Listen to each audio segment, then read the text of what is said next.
Mga ka-BM, ito, isang magandang araw po sa atin lahat.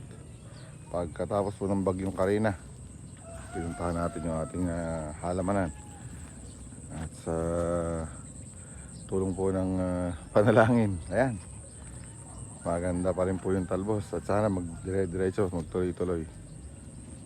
So ito po, mga araw na lang bibilangan dito. Makakapitas na tayo dito sa ampalaya natin. Ito po yung mga nauna. Yung pong isang balag ay pumitas ngayon, unang pitas. Ito naman yung susunod na pipitasan. Tapos ito naman po yung ating pahuli. Maganda rin naman po yung talbos niya. So pag ito pong natapos yung ulan, ang diskarte po ng mga magugulay o tulad namin, automatic po spray po tayo ng fungicide at saka insecticide. Ayan.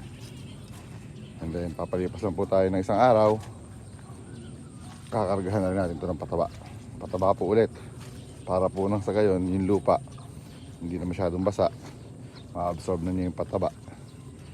Doon po, yung pong iba, paghahalu-haluin na yun, fungicide, insecticide, saka foliar. So ako po, unahin ko muna yung fungus prevention, at saka yung pest control natin na ginagamit o insecticide. Ayan, so ngayong dapat po dyan, ngayong umaga, wala nang ulan, ayun, spray na tayo yung mga nabanggit ko. Pero dahil may ginagawa po yung mga tao ko, yung mga kasama ko sa paghahalaman, pumika po ng gulay, nagbabandel ng mga gulay sa mga kasamahan natin, nagpapadala sa akin ng gulay. So mamayang hapon po to, ma-spray na to. So ang nangyayari po nito, spray sila mamayang hapon, bukas ng hapon pataba naman. So yan po yung isang balag, so dalawang balag na yan. Ito naman po yung isa pa. Ito, malaki na to. Kasabayan to nung una kong pinakita sa inyo. Ito, natalbusan na to. Pero meron pa hindi pa natatapos. Tatlong tudling pa hindi natatapos. Ito, ayan yung mga natalbusan na niya. So ito po, may bunga na. Bungang puno kung sabihin, ika nga. And then papakitin natin lahat ng supang niya. Pataas na yan. So hindi po tayo nagtatalbos hanggang, iba po kasi pag nagtalbos mula dyan sa puno na yan hanggang sa may sinisitahan. So tayo po hanggang doon lang sa unang hanggang bewang, hanggang doon tayo nagtatalbos, parang sa gayon kung makitid po yung ating tudling, para po hindi agad sila magkita.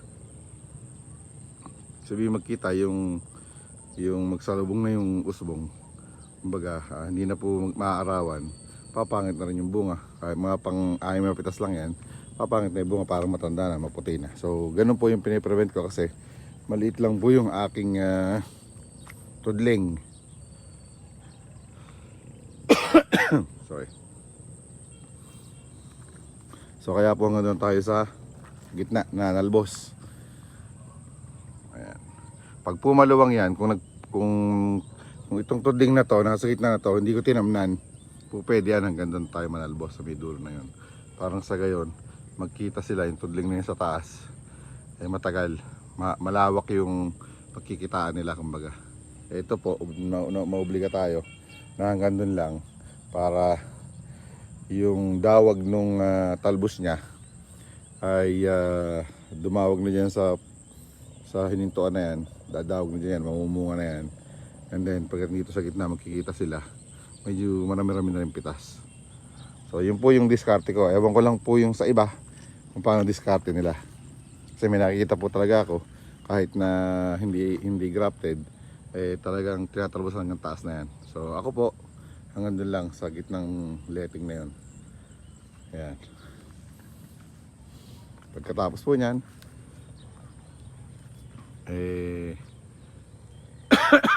aalagaan lang natin to, pataba, spray, pipitas na yan. So ginawa na po dito yung planters natin dahil nakagayak na siya lahat. Nakapagtalbos na siya. Tapos yung balag niya, ayan, may letting na sa taas. So aalagaan na lang niya to hanggang sa mamunga na mapit sa diretso na yan. Mapapansin nyo, may mga damo sa gitna. Ayan po, talagang mahirap po sa inyo kasi palay yan eh. Yan, palay po yan. So ginagrass cutter naman po yan ng tao natin. So siguro this coming few days mag-grass cutter na yan. Tapos ayun pa isang balag natin. Yun po yung napitasan ngayon. Yan yung balag na yan. Pakita po sa inyo maya lang. And then ito naman po yung ating sitawan. Sa ngayon po apektado lahat yung sitaw natin kasi mga bulaklak niya nalagas. Gawa nung 3 araw, 4 na araw na dire-diretsong umuulan.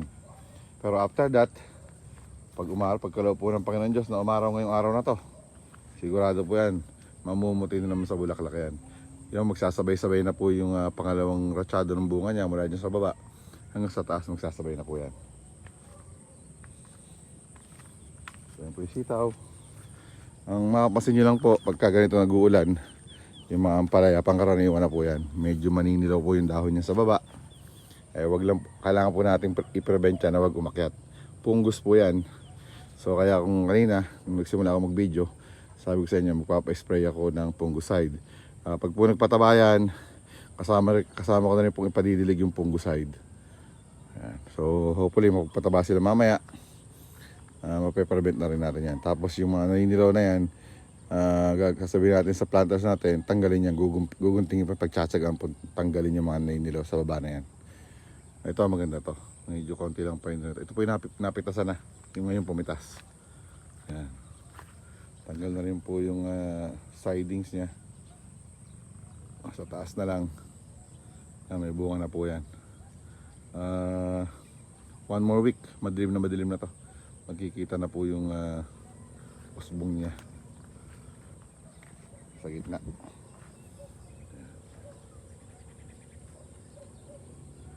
So nung po nag-uulan, siyempre kinakabahan ng inyong abang lingkod. Pero ang mahalaga lang po kasi sa halaman yung hindi malubog sa tubig. So ito naman po, awa ng Diyos, hindi po ito nalubog. Kung maganda po yung padaan natin ng tubig. Ayan. So kailangan po pag magtatanim kayo ng tag-ulan, siyempre kailangan nakaprepare. Pero ako po, sa ganang akin, ito kailangan pang itaas to. So palaliman ko pa po to dahil sigurado maraming pang ulan na darating sa mga darating na araw. So obligado pong taasan tong padaan ng tubig na to para sa ganyan dire-diretso yung tubig, hindi ma-stuck dito sa gitna. Pero sa ngayon, so far so good, wala pong tubig yung gitna, itong gilid lang yung padaan ng tubig. So ganoon lang po. At sa mga katulad kong magsasaka, talagang dumarating yung buhay na ganito, dire-diretso yung ulan. Panalangin ko lang po, huwag sanang malubog yung ating mga gulay. Kung sakali lang pong malubog, talagang ganon, subok ulit, tanim ulit.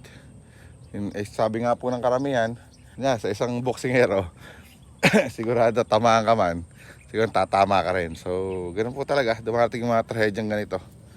Parte po ng paghahalaman natin yan. So si BM Vlog po ay natutuwa. Ako po siya natutuwa, hindi po nalubog yung gulay ko. Yun nga lang, talagang medyo apektado. Pero ganun po talaga. So tanim po ulit. Kung nasira po yung mga pananim nyo, tanim po ulit at sigurado tatama naman po yan. Sa ngayon po, sigurado maraming naapektuhan magsasaka. Ganun po talaga, huwag po kayo malungkot. Magtanim po tayo ulit kasama po sa pamumunan yan. At may awa po ang Diyos. Malay nyo, yung itatanim nyo naman ngayon, ang siyang tumama, siyang mahalang presyo. So yun lang po, at nawa ay safety kayong lahat. At the same time, yung ating mga halaman, nawa ay safe rin. At mag-iingat po tayong lahat. God bless everyone. Hasta la vista.